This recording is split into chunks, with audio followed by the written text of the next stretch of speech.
បងប្អូននេះខ្ញុំមកដល់កន្លែងដែលអស្ចារ្យមួយនៅក្នុងចំណោមកន្លែងដែលអស្ចារ្យជាច្រើននៅក្នុងប្រទេសអូស្ត្រាលីហើយដែលកន្លែងធ្វើឲ្យកន្លែងនេះអស្ចារ្យគឺដោយសារតែបឹងនេះគឺមានពណ៌ផ្កាឈូកតែម្ដងហើយគេដាក់ឈ្មោះថាជាបឹងផ្កាឈូកបឹងពណ៌ផ្កាឈូកហើយដែលក្នុងភាសាអង់គ្លេសគេហៅថា Pink Lake គឺនៅខាងក្រោមបាតបឹងហ្នឹងគឺសិតតែអំបិលតែម្ដងបងប្អូននេះខ្ញុំឲ្យបងប្អូនមើលគឺអំបិលតែម្ដង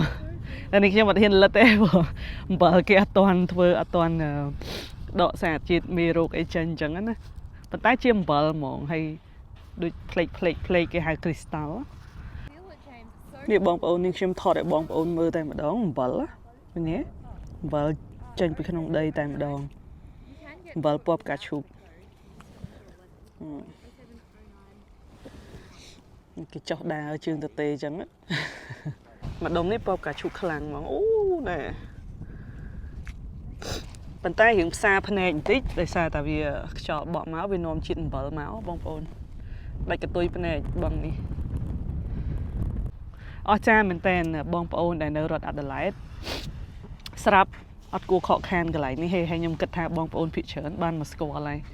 ហើយបងប្អូនដែលនៅរដ្ឋផ្សេងក៏កុំភ្លេចចូលមកលេងកន្លែងដ៏អស្ចារ្យមួយនេះអស្ចារ្យមែនតើអញ្ចឹងវីដេអូនេះមានប៉ុណ្្នឹងជួបបងប្អូនលើកក្រោយទៀតចា